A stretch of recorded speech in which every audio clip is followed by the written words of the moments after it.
Bienvenidos a nuestro canal. Esperamos sea de provecho cada una de nuestras charlas. No olvides comenzar a seguirnos, es muy importante para nosotros.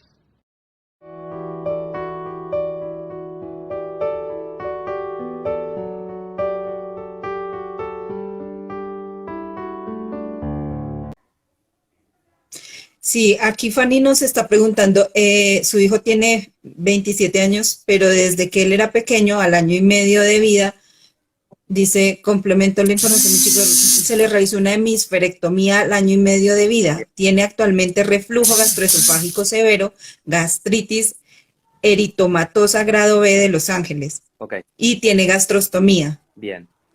Bueno, habría que ver cuál es el diagnóstico. Tiene hemisferectomía, quiere decir que tiene una cirugía hecha. Tiene un Dravet. Actualmente es Dravet. Y ahí ya me llama mucho poderosamente la atención. Hemisferectomía, ¿sí? Hace muchos años, no ahora, ¿sí? Era la resección de la mitad, ¿sí? Del cerebro, de un hemisferio por una lesión. Hoy, por suerte, es funcional. Hoy se desconectan los dos hemisferios cerebrales. No se hace en el Dravet, ¿sí? Se hace en chicos que tienen malformaciones corticales extensas de nacimiento, ¿sí? Que habitualmente se llaman hemimegalencephalias, ¿sí? Y son chicos que habitualmente presentan espasmos infantiles muy tempranos que se llama síndrome Ohtahara, o nos vamos a otro tipo de chicos que habitualmente empiezan a los 4 o 5 años con una enfermedad inmunomediada que se llama Rasmussen, que no se conoce por qué. Hay unos anticuerpos contra los receptores de glutamato que atacan a un solo hemisferio cerebral, rara vez a los dos, generalmente a uno en más del 90% de los casos, y a veces a los ganglios basales de ese hemisferio cerebral, y van generando atrofia progresiva, y el paciente tiene una hemiparesia. Entonces la cirugía, que es la hemisferectomía, suele mejorar mucho las crisis o curarlos sin generar un daño motor en el otro hemisferio. Ahora, el Dravet no tiene nunca indicación de hemisferectomía. El mayor respeto a la gente que haya tratado a este paciente. No, ese caso lo conozco cercano y en su momento no era Dravet. Ok. Él empezó siendo West.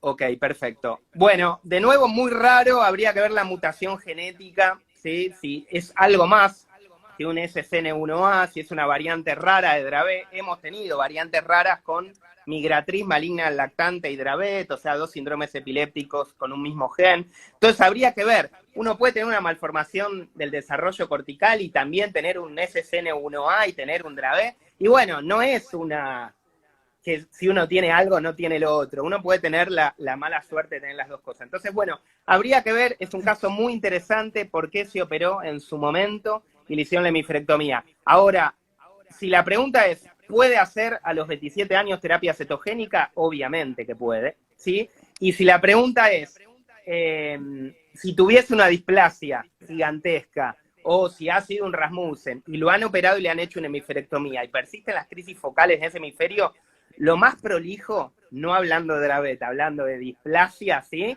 Es tratar de reoperar el paciente. Hay que agrandar esa cirugía. Habitualmente una hemisferectomía es funcional. Antes se sacaba la mitad del cerebro, hoy se lo desconecta. Nunca la desconexión hoy es completa, ¿sí? Hay zonas donde se deja, ¿sí?, la conexión casi a propósito y es muy difícil desconectar todo, los dos hemisferios. Entonces se amplía, se pueden ampliar 2, 3, 4 veces. Entonces habitualmente el paciente con hemisferectomía vuelve con crisis. Hay que ampliar la hemisferectomía. Claro. Es un caso muy particular, por eso hablar a distancia, sin ver la resonancia, sin ver el genético, es muy difícil. Ahora, si la pregunta es, ¿puede hacer a los 27 terapia cetogénica? Se puede hacer siempre terapia cetogénica, no hay problema, y sobre todo hoy. Hoy es flexible, hoy por ahí hay pacientes que se benefician con un ratio 1:1, drogas clásicas, siempre el paciente se internaba, ¿sí? Entonces, me parece que el discurso hoy es que la dieta es mucho más fácil de hacer, ¿sí?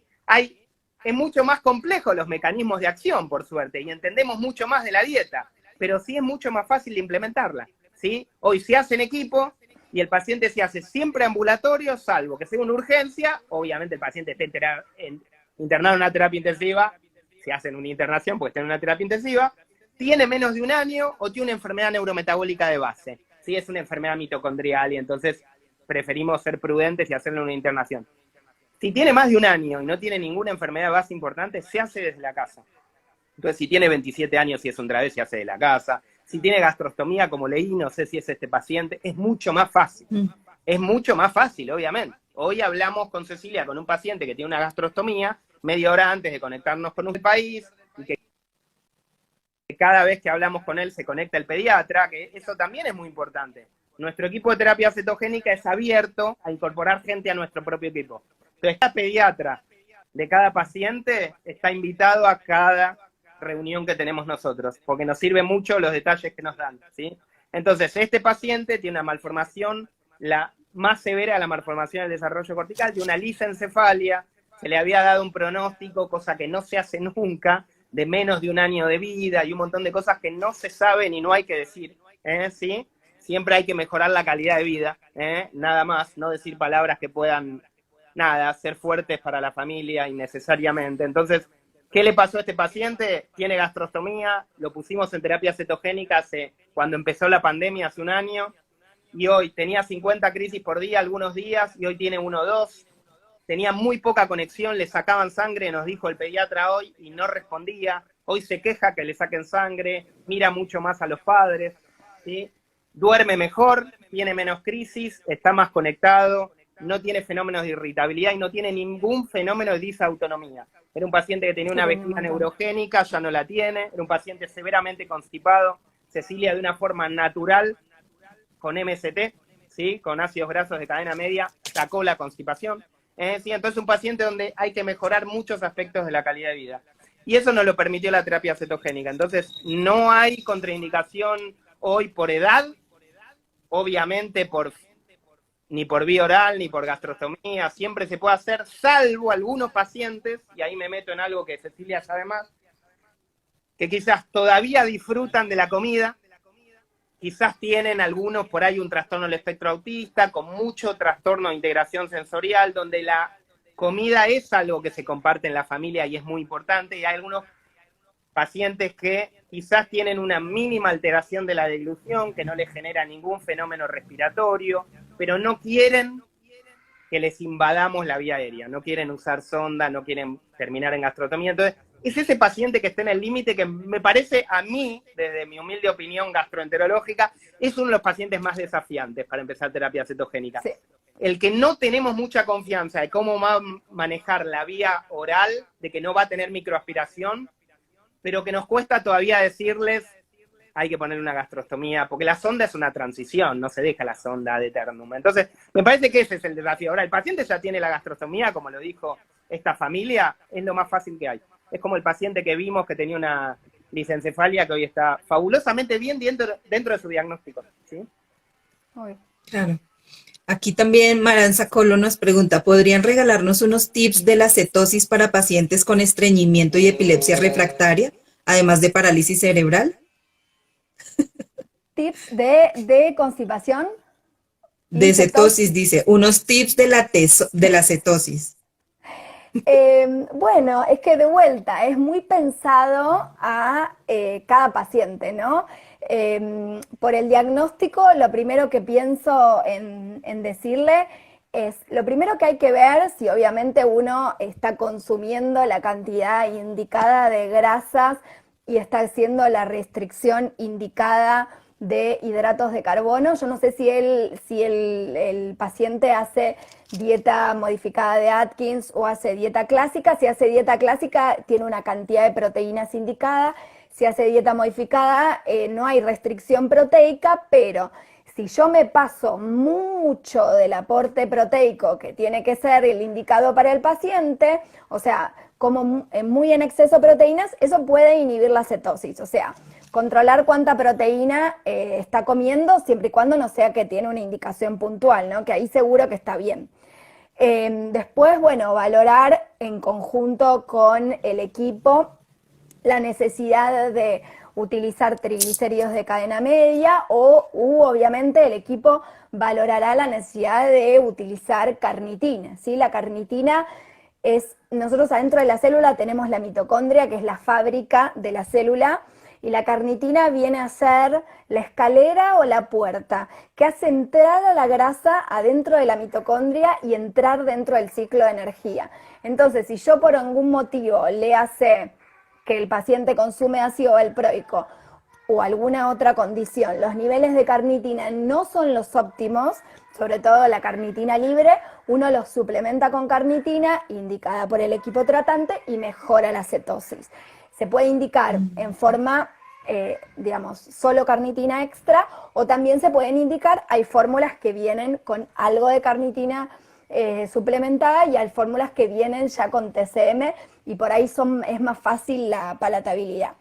Y otra cosa que se me ocurre, también sin conocer el paciente, es charlar también, obviamente, con la familia y con los terapeutas que son, o sea, un pilar absoluto, y con los cuidadores del paciente, que no haya escurrimiento en la comisura. Cuando hay escurrimiento, o sea, cuando la comida cae por acá, por los costaditos, lo que más cae es grasa. Entonces esa puede ser como una causa más fácil. Y uno cambia la forma de la preparación, siempre y cuando el paciente pueda comer otras texturas, le da la misma dieta, pero con otras recetas que le sean más fáciles de consumir al paciente y no se caiga tanta grasa mientras está comiendo, y eso puede también mejorar la cetosis. En principio no se me ocurren más. Bien.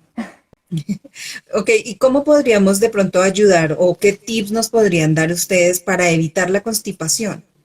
Aclarando inicialmente para ustedes qué es constipación, ¿no? Porque para uno como familiar puede que el término sea diferente.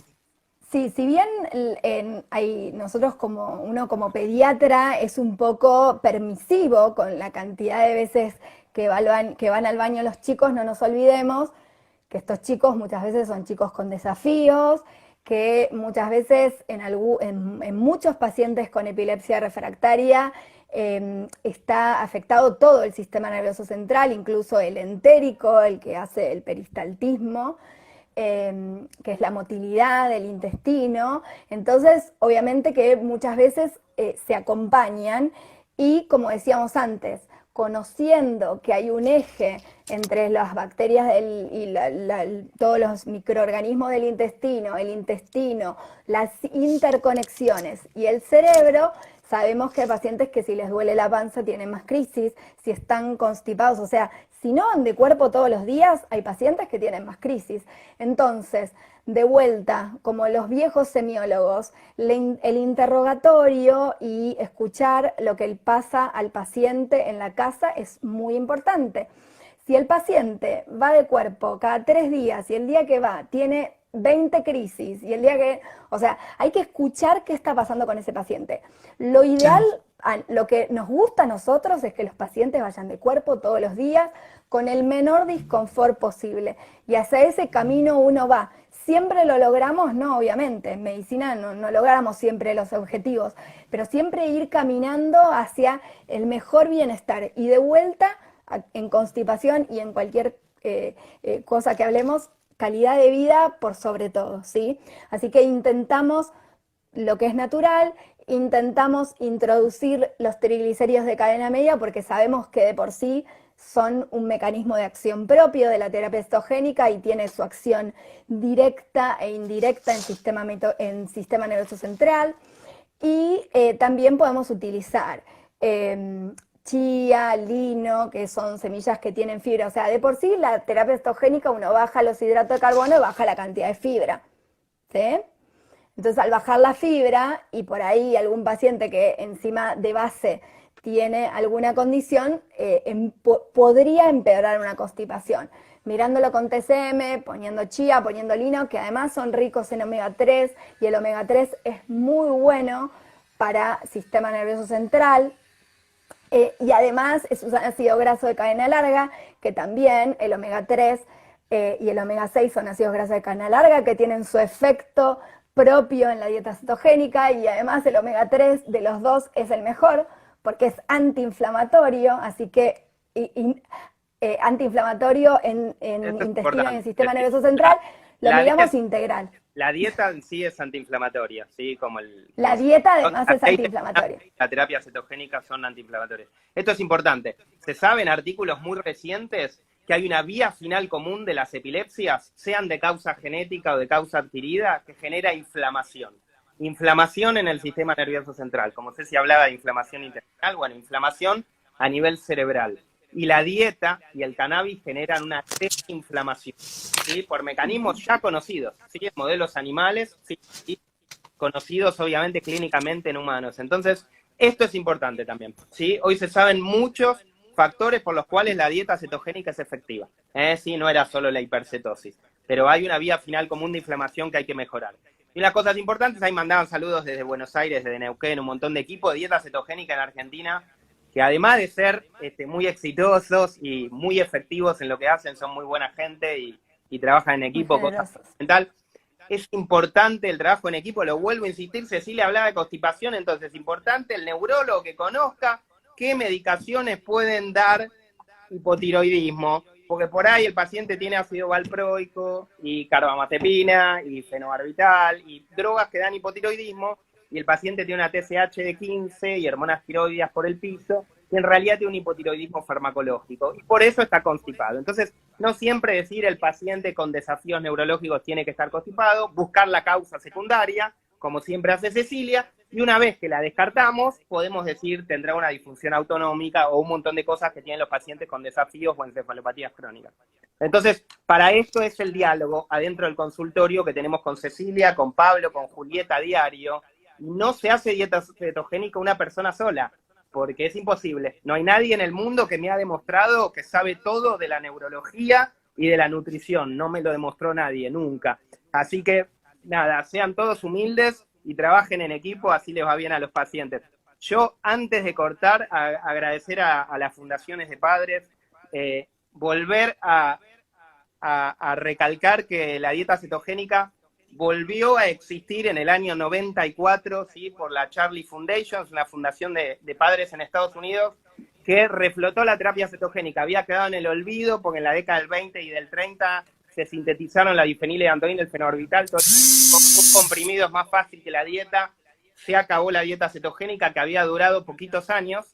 Y en el año 94, con la historia de Charlie Abram, que era una mioclónica estática, los pacientes que mejor andan con dieta cetogénica, fue a buscar, sí, a John Hopkins, a un neurólogo que en ese momento dijo, el doctor Friedman, vamos a dieta cetogénica, el paciente quedó libre de crisis.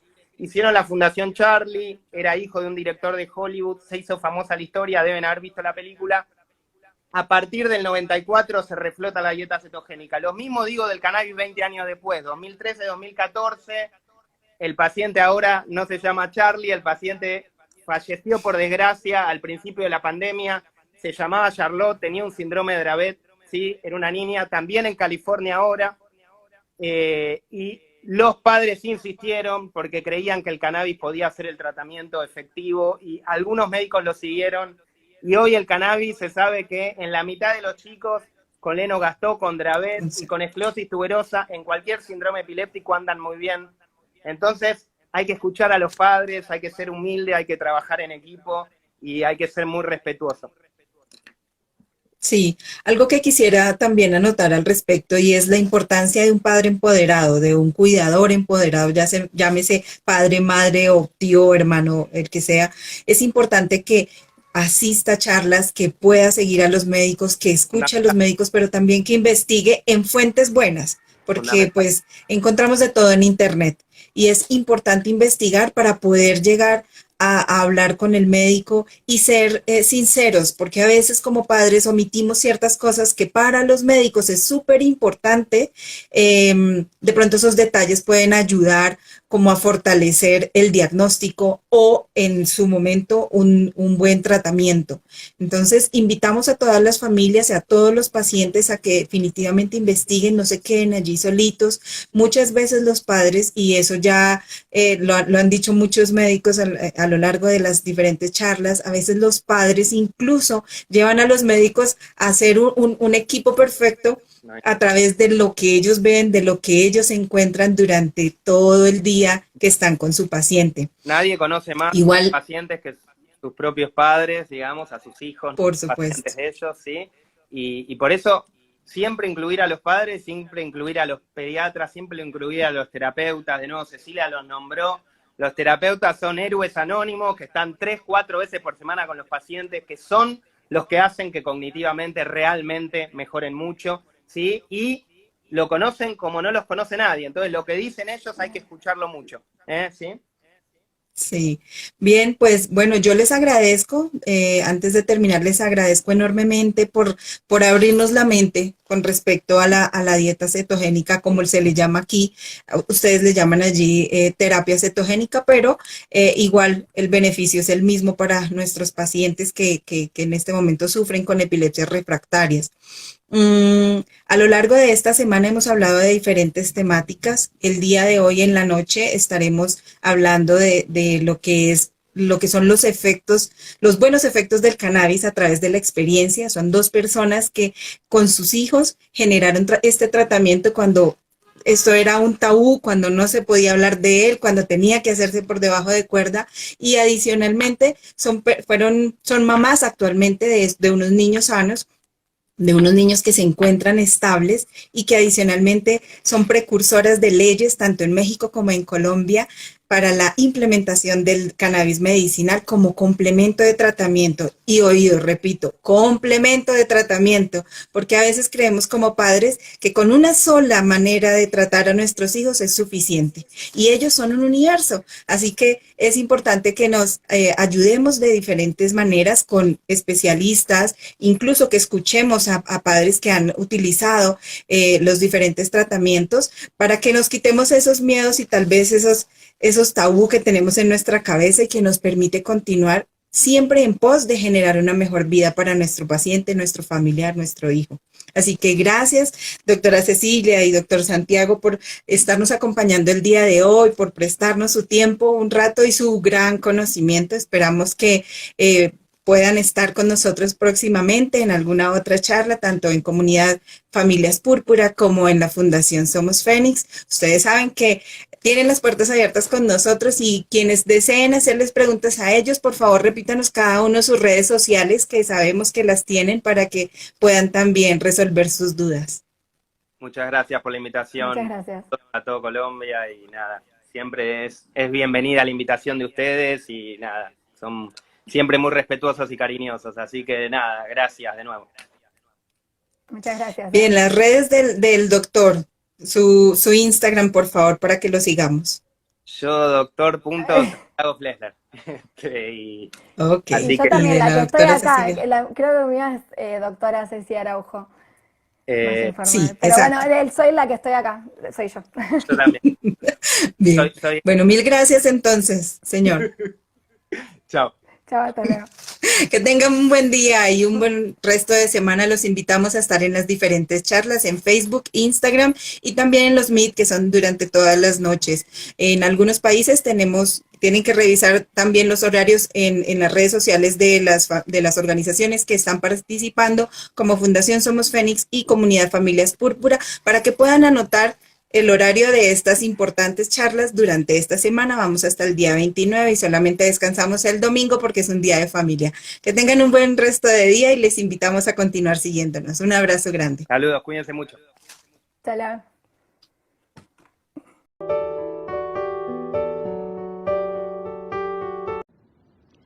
Si te gustó nuestra charla, dale like al video y no olvides suscribirte.